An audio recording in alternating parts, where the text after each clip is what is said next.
Shalom Bapak Ibu Saudara-saudari, kita berjumpa kembali dalam perenungan intim dengan Allah.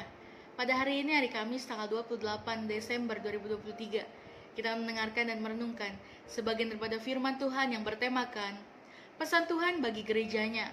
Saya harap Bapak Ibu Saudara-saudari dapat membacanya terlebih dahulu dalam kitab Wahyu pasal 1 sampai dengan yang kelima.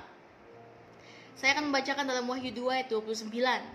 Siapa bertelinga, hendaklah ia mendengarkan apa yang dikatakan Roh kepada jemaat-jemaat. Kitab Wahyu adalah bagian terakhir dari Alkitab yang berisi tentang beragam pesan yang diberikan Yesus kepada Yohanes.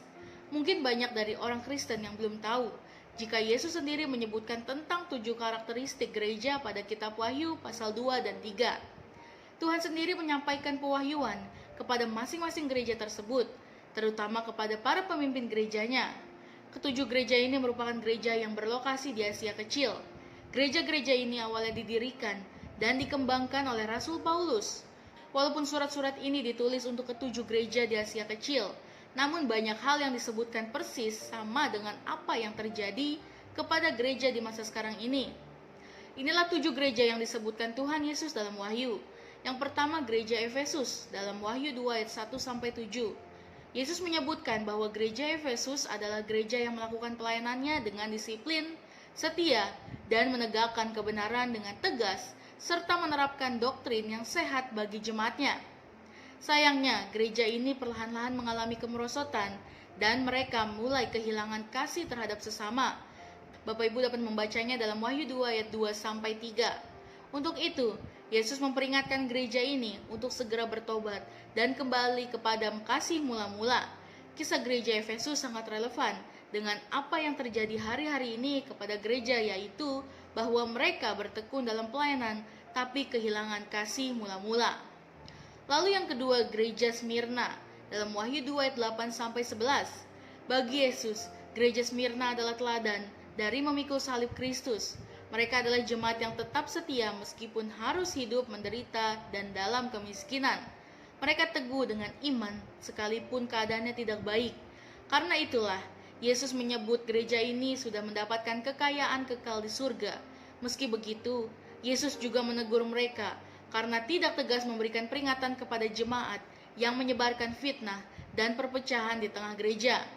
Bapak Ibu dapat membacanya dalam Wahyu 2 ayat 9-10. Apa yang dialami gereja Smyrna saat itu juga banyak dialami oleh gereja-gereja di masa kini. Ada begitu banyak tubuh Kristus yang rela menderita demi memikul salib, namun di sisi lain, reputasi mereka yang penuh kasih membuat gereja tidak bisa bersikap tegas kepada para pengacau yang masuk ke dalam gereja. Lalu yang ketiga, gereja Pergamus dalam Wahyu 2 ayat 12-17. Ciri khas gereja Pergamus ini adalah bahwa mereka teguh berdiri di tengah begitu banyak pekerjaan jahat. Meski hidup dalam kebenaran, tidak dipungkiri ada saja anggota jemaat yang masih hidup menurut ajaran yang menyimpang. Bapak Ibu dapat membacanya dalam Wahyu 2 ayat 14. Kasih ini, Yesus memperingatkan supaya mereka bertobat, sebab melalui pertobatan sajalah hasil pekerjaan mereka akan mendapatkan upah yang sudah disediakan Allah, yaitu penyediaan Allah dan gelar baru di surga. Bapak Ibu dapat membacanya dalam Wahyu 2 ayat 17. Lalu yang keempat, gereja Tiatira dalam Wahyu 2 ayat 18-29. Gereja yang satu ini adalah gereja yang hidup dalam kasih dan iman. Bahkan mereka dengan setia menjalankan pelayanannya dengan penuh ketekunan. Namun Yesus menyayangkannya sikap gereja yang memilih diam dan membiarkan penyesat melakukan tindakan yang tidak benar terhadap orang-orang percaya di sana. Bapak Ibu dapat membacanya dalam Wahyu 2 ayat 20. Meski begitu, Yesus tetap menghargai kesetiaan jemaat terhadap kebenaran firman Tuhan. Bahkan mereka yang setia sampai akhir akan dikaruniakan kuasa memerintah atas bangsa-bangsa dalam Wahyu 2 ayat 24-25. Lalu yang kelima, gereja Sardis dalam Wahyu 3 ayat 1-6. Yesus menggambarkan gereja ini sebagai pelayanan yang mati. Dalam arti, mereka memang menjalankan pelayanan tetapi tidak menghidupi firman. Bapak Ibu dapat membacanya dalam Wahyu 3 ayat 1-2. Karena itu, Yesus menyampaikan supaya mereka bertobat. Sementara bagi sebagian mereka yang hidupnya benar, Tuhan menjanjikan kehidupan kekal di surga dalam Wahyu 3 ayat 5. Tentu saja Yesus tahu bahwa keadaan seperti ini juga akan dialami oleh gereja-gereja saat ini. Karena itu dia menasehatkan untuk menghidupi firman Tuhan sepenuhnya, bukan sekedar menjalankannya sebagai formalitas. Lalu yang keenam, gereja Philadelphia dalam Wahyu 3 ayat 7-13. Gereja Philadelphia adalah contoh teladan gereja yang taat kepada firman dan mengakui Tuhan dengan iman walaupun secara ukuran gereja ini sangat kecil. Karena itulah gereja ini diberkati dengan kekuatan ilahi yang sanggup menaklukkan pekerjaan iblis. Bapak Ibu dapat membacanya dalam Wahyu 3 ayat 10. Inilah janji Allah atas kesetiaan orang percaya di Philadelphia. Tentu saja masih ada gereja di zaman ini yang menjalankan tugasnya dengan baik sebagai tubuh Kristus. Gereja ini menjadi contoh teladan iman yang setia. Lalu terakhir yang ketujuh, gereja Laodikia dalam Wahyu 3 ayat 14-22. Dari keseluruhan gereja yang dituliskan di dalam Wahyu, Yesus sendiri menasihatkan gereja Laodikia dengan sangat keras karena dalam kondisinya, gereja ini hanya menjalankan pelayanan dengan biasa-biasa saja. Dalam istilah lainnya, Yesus menyamakan gereja ini dengan orang percaya yang suam-suam kuku, tidak dingin ataupun panas.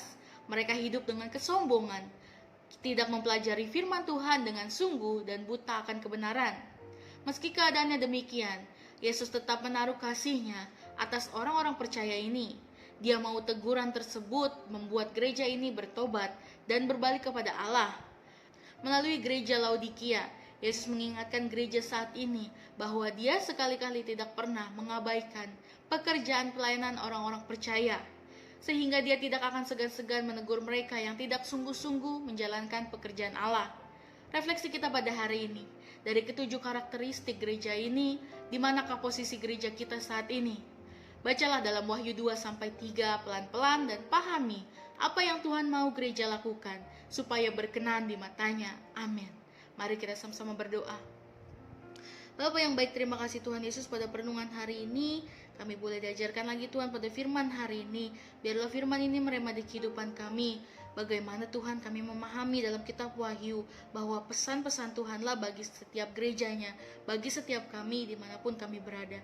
Terima kasih Tuhan Yesus, di dalam nama Tuhan Yesus, haleluya, amin.